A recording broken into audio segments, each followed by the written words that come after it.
기도합니다. 아멘.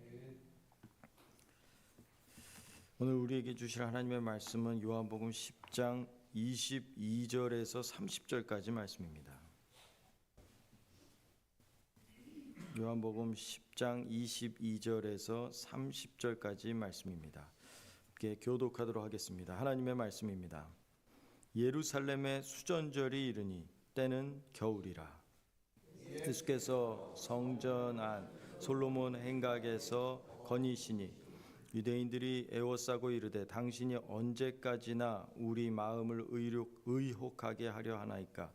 그리스도이면 밝히 말씀하소서 하니 예수께서 대답하시되 내가 너희에게 말하였으니 지키지 아니하는도다. 내가 내 아버지의 이름으로 행하는 일들이 나를 증거하는 것이거늘 너희가 내 양이 아니므로 믿지 아니하는도다. 내 양은 내 음성을 들으며 나는 그들을 알며 그들은 나를 따르느니라. 내가 그들에게 영생을 주노니 영원히 멸망하지 아니할 것이요 또 그들을 내 손에서 빼앗을 자가 없느니라. 그들을 주신 내 아버지는 만물보다 크심에 아무도 아버지 손에서 빼앗을 수 없느니라. 함께 읽겠습니다. 나와 아버지는 하나이니라 하신대. 예수님께서는 스스로를 가리켜서 나는 목숨을 버릴 권세도 있다. 그리고 다시 그 목숨을 찾을 권세도 있다. 이렇게 말씀을 하시면서 이 계명이 아버지께로부터 아버지에게서 받았노라 이렇게 말씀을 하셨습니다. 그러니까 무리 가운데서 분쟁이 일어나게 되었습니다. 어떤 사람들은 와, 이 예수가 귀신 들려서 미쳤구나 이렇게 얘기를 한 사람도 있었고, 어떤 사람들은 귀신이 맹인의 눈을 뜨게 할 수 있겠느냐라고 반박을 하였습니다. 그리고 오늘 말씀은요, 그런 분쟁과 대립의 여파로 이 수전절에 성전에서 예수님과 그리고 유대인들 사이에 충돌이 일어난 사건을 보여주고 있습니다. 수전절이라고 해서 어떻게 이게 무슨 뭐하는 절기인가라고 감이 오지 않을 수가 있는데요. 한자어라서 그렇습니다. 수리할 성전할 때 전입니다. 그래서 성전을 수리하는 것을 기념하는 절기입니다. 수전절, 성전 수리. 그래서 성전과 제사가 더럽혀졌던 것으로부터 다시 회복하여 성전을 정결하게 한 날을 기념하는 절기, 그게 수전절입니다. 그래서 이런 복된 날, 성전을 정결케 하는 그러한 복된 날에 지금 어때요? 예수님을 애워싸고 지금 완전히 겁박을 주고 있는 상황이 오늘 본문에서 벌어지고 있는 것입니다. 24절에 보니까요, 유대인들이 애워싸고 이르되 당신이 언제까지나 우리 마음을 의혹하게 하려 하나이까. 그리스도이면 밝히 말씀하소서. 그러니까 어디 그리스도이면 말해봐라, 좀 자세히 말해봐라 이렇게 이야기를 하고 있는 거죠.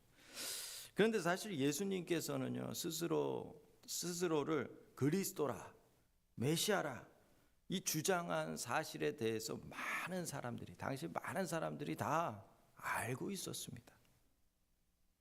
그러니까 만일 예수님이 그리스도라고 주장한 사실을 몰랐다면 이들은요, 그리스도이면 말해봐라 이렇게 묻지도 않았겠죠.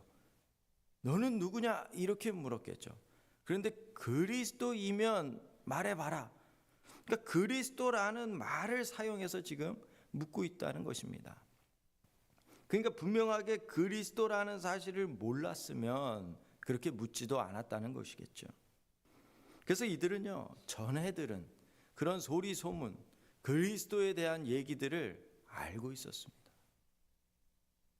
그러니까 세례 요한이 처음 나타났을 때도 이들은 세례 요한한테 사람을 보내서 당신이 메시아입니까? 라고 물었었던 적이 있었죠. 그렇기 때문에 이들은요, 이 그리스도, 메시아 이러한 부분에 대해서 굉장히 민감하게 촉각을 곤두세우고 지켜보고 있었다는 것입니다. 자, 예수님에 대해서 아는 것이 많았다는 것이죠.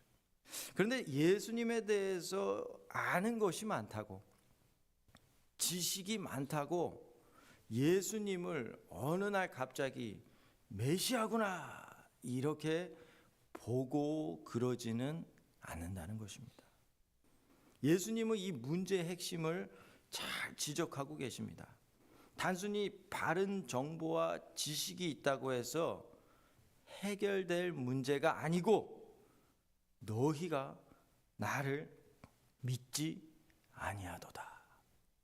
예수님께서는 거기에서 너희가 나에 대한 정보가 부족하구나, 좀 더 알아야 되겠구나, 이게 아니라 믿지 아니하구나, 이렇게 분명하게 말씀하고 계십니다.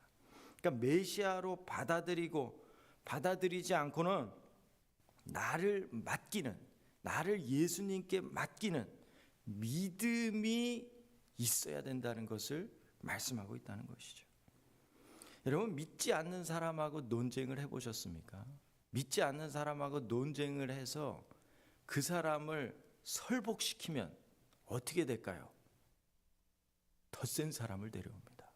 그래, 어디 지난번에는 내가 좀 몰랐는데 이 사람하고 한번 대화를 해보세요. 이 사람하고 한번 하면 좀 뭔가 다를 겁니다. 또 이기면 어떻게 할까요? 또 더 센 사람을 데려옵니다. 논쟁은요, 설복한다고 해서 될 문제가 아니라, 믿음이라는 것은 그 사람을 말로 누른다고 해서 그 사람이 믿게 된다는 게 아니라는 것입니다. 예수님을 아는 것은 결국 믿을 것이냐 말 것이냐, 믿음의 문제라는 것입니다. 여기에 맞닥뜨리게 될 수밖에 없다는 것을 예수님께서는 말씀하고 계십니다. 예수님께서는 자신을 메시아라 이렇게 알리셨습니다. 그런데 이것은 단순히 메시아라는 정보를 가르쳐 주기 위한 것이 아니라 메시아로 알고 믿게 하기 위해서, 믿을 수 있도록 그들에게 말씀해 주신다는 것이죠. 그래서 예수님께서는 저들이 믿지 못하는 이유에 대해서 이렇게 말씀을 하십니다. 너희는 내 양이 아니기 때문이다. 내 양이 아니기 때문. 예수님께 속하지 않았기 때문이라는 것이죠. 그래서 믿지 않았다고 말씀을 합니다. 왜 예수님의 양이어야만 믿게 되는 것이죠? 여기 보니까 내 양은 내 음성을 듣는다. 내 양은 내 음성을 듣는다. 나는 그들을 알며 그들은 나를 따른다. 이렇게 말씀을 하고 있죠. 27절에 내 양은. 그러니까 예수님과 예수님께 속한 그 사람 사이에는 분명한 서로를 알아보는, 서로를 따르게 하는 무언가가 그 안에 있다는 거예요. 예수님을 알아보는 그 안에 무언가가 있다는 것입니다. 사람으로서는 이 신비함을 알 수가 없어요. 말로 설명해 낼 수가 없습니다. 이런 믿음은요, 아버지와 아들, 성부와 성자가 서로 아시는 것과 같은 신령한 알미라는 것입니다. 이것은 성령의 역사라는 것이에요. 성령의 역사.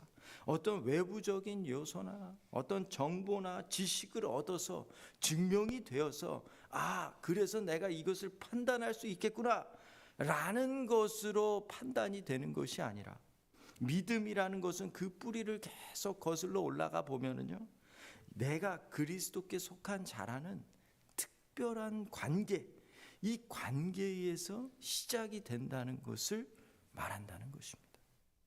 그러니까 나로 하여금 그리스도께 속하게 한 그것이 무언가가 있어서 우리는 예수님을 알게 된 것이고 믿게 된 것이고 따르게 되었다는 것이죠. 그렇다면 이 믿음이라는 것은 가졌다가 어느 순간에 소멸되고 없어지게 되는 걸까요? 여모 10장 28절 말씀해 보니까요, 내가 그들에게 영생을 주노니 영원히 멸망하지 아니할 것이요 또 그들을 내 손에서 빼앗을 자가 없느니라. 내 손에서 빼앗을 자가 없느니라. 내 것이라는 것이죠. 예수님 거라는 거예요. 굳게 예수님께서 붙드시겠다는 말씀을 하십니다. 그리스도의 수중에 있는 자는 그 수중에서 그 누구도 빼앗기지 않는다는 것입니다. 아비가일이 다윗에게 이렇게 고백을 했습니다. 사무엘상 25장 29절 말씀입니다. 사람이 일어나서 내 주를 쫓아 내 주의 생명을 찾을지라도 내 주의 생명은 내 주의 하나님 여호와와 함께 생명 싸개 속에 쌓였을 것이요 내 주의 원수들의 생명은 물매로 던지듯 여호와께서 그것을 던지시리이다. 우리의 생명 어디에 쌓여 있어요? 생명 싸개 속에 쌓여 있다는 거예요. 생명 싸개 속에. 그러니까 예수님께서는 자기를 믿는 자들에게 영원한 생명을 주실 것인데 그 생명을 생명 싸개 속에 쌓아서 누구도 그 생명이 빼앗겨지지 않는다고 말씀을 하십니다. 영원히 망하지 않는 거예요. 영원히 패하지 않는 거예요. 영원히 소멸되지 않는다는 말씀을 하십니다. 그럼 예수님은 어째서 빼앗을 수 없는지 그 근거를 말씀해 주시는데 29절입니다. 어째서 예수님의 손에서 빼앗기지 않는 것인가? 내 아버지는 만물보다 크시다. 내 아버지는 만물보다. 그러니까 하나님께서는 천지 만물을 친히 창조하신 창조주라는 거예요. 존재하는 것 중에 어떤 것도 하나님보다 큰 것은 없다는 것을 말씀해 주시는 것이죠. 그렇다면 하나님은 가장 크고 강하시니까 하나님께서 붙드시는 자를 그의 수중에서 빼앗을 수는 없다라는 것은 우리가 쉽게 이해할 수가 있는데 아들의 손에서 빼앗을 수 없다는 것과 무슨 관계가 있는 것인가요? 하나님은 창조주시니까 그럴 수 있다고 생각을 하는데 아들의 손에 있는 것을 빼앗을 수 없다. 그래서 예수님께서 이어서 말씀을 하십니다. 30절입니다. 나와 아버지는 하나이니라. 나와 아버지는 하나이니라. 아들의 손에 있는 것은 곧 아버지의 손에 있는 것이라는 말씀을 하시는 것이죠. 예수님은 표적을 보이셨습니다. 쭉 요한복음 1장부터 쭉 예수님께서 표적을 하나님으로부터 오셨다는 것을 계속 말씀해 주셨어요. 자신이 하나님이시라는 것을 계속 증거를 해 줬어요. 자기 양으로 하여금 생명을 얻게 하고 더욱 풍성하게 누리게 하는 분이시라 스스로 말씀을 하셨습니다. 맹인의 눈을 뜨게 하면서 육신의 눈만 뜨게 한 것뿐만이 아니라 영혼의 눈을 뜨게 하고 예수를 믿게 하여 영생을 얻게 하는 은혜를 맛보게 해주셨습니다. 오병이어의 기적을 일으키면서 살과 피를 먹고 마심으로써 누리는 영적 생명에 대해서 증거하셨습니다. 그리고 사마리아 여인에게 죄로 인한 그 갈증을 해결할 영원히 목마르지 않을 생수가 바로 나다 라고 예수님께서는 말씀해 주셨습니다. 선지자들을 통하여서 예언한 것들, 그 일들, 맹인이 눈을 뜨며 사람의 귀가 열리고 저는 자가 일어나며 죽은 자가 살아나리라 하는 이 모든 표적을 예수님께서 보이셨다는 것입니다.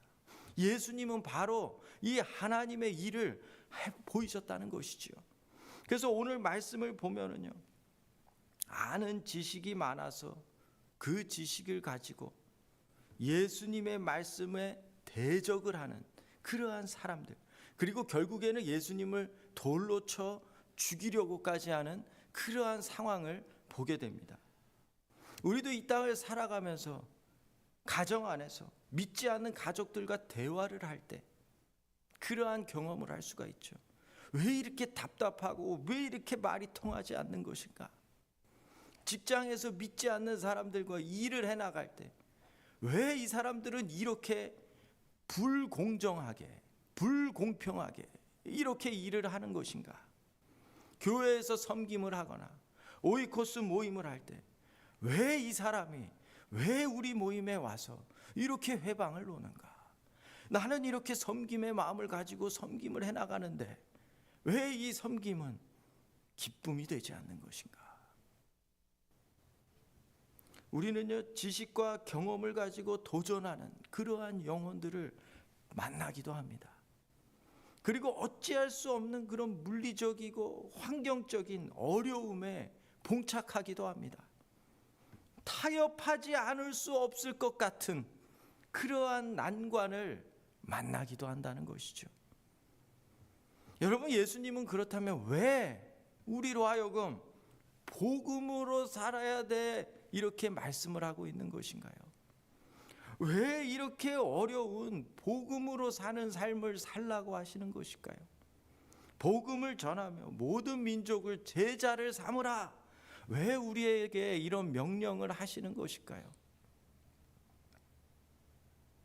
우리는요, 성경에서 가장 선교사 같지 않은, 가장 어떻게 보면 어떻게 이런 사람을 하나님이 쓰실 수 있을까 싶은 한 사람을 하나님께서 사용하셔서 선교의 일을 하는, 그리고 그 사람에게 주신 주님의 말씀을 기억할 필요가 있습니다.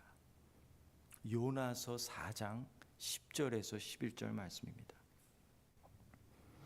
여호와께서 이르시되 내가 수고도 아니하였고 재배도 아니하였고 하룻밤에 났다가 하룻밤에 말라버린 이 박농쿨을 아꼈거든. 하물며 이 큰 성읍 니느웨에는 좌우를 분별하지 못하는 자가 12만여 명이요 가축도 많이 있나니 내가 어찌 아끼지 아니하겠느냐 하시니라. 우리가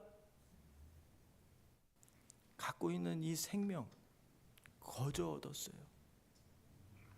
우리가 살고 있는 가족 거저 얻었습니다. 우리가 속한 이 교회, 주님이 머리 대신 아끼시는 이 복된 교회, 주님께서 거저 주셨습니다. 우리는 이것을 너무나 아끼고 너무나 사랑합니다. 하나님도 마찬가지입니다. 좌우를 분별하지 못하는 그 한 영혼을 아끼신다는 것입니다. 왜 복음으로 살아야 됩니까?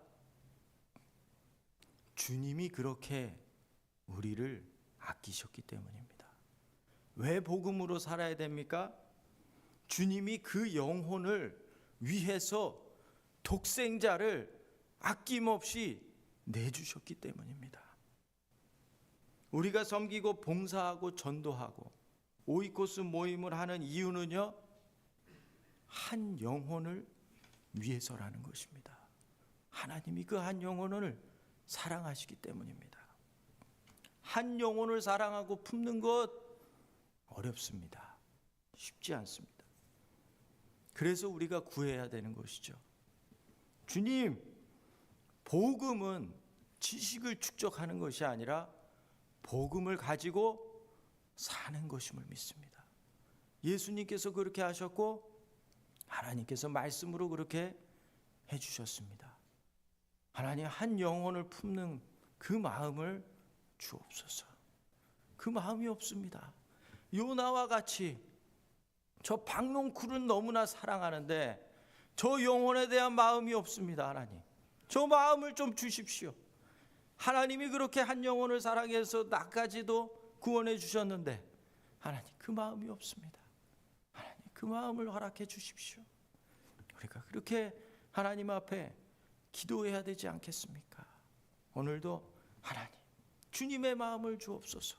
이렇게 기도하는 오늘의 한날이 되기를. 그래서 우리 공동체가 살아나고 우리 이웃이 살아나고 믿지 않는 영혼이 살아나는 그 은혜를 누리는 복된 삶이 되기를 주님의 이름으로 기도합니다. 기도하시겠습니다. 하나님 아버지,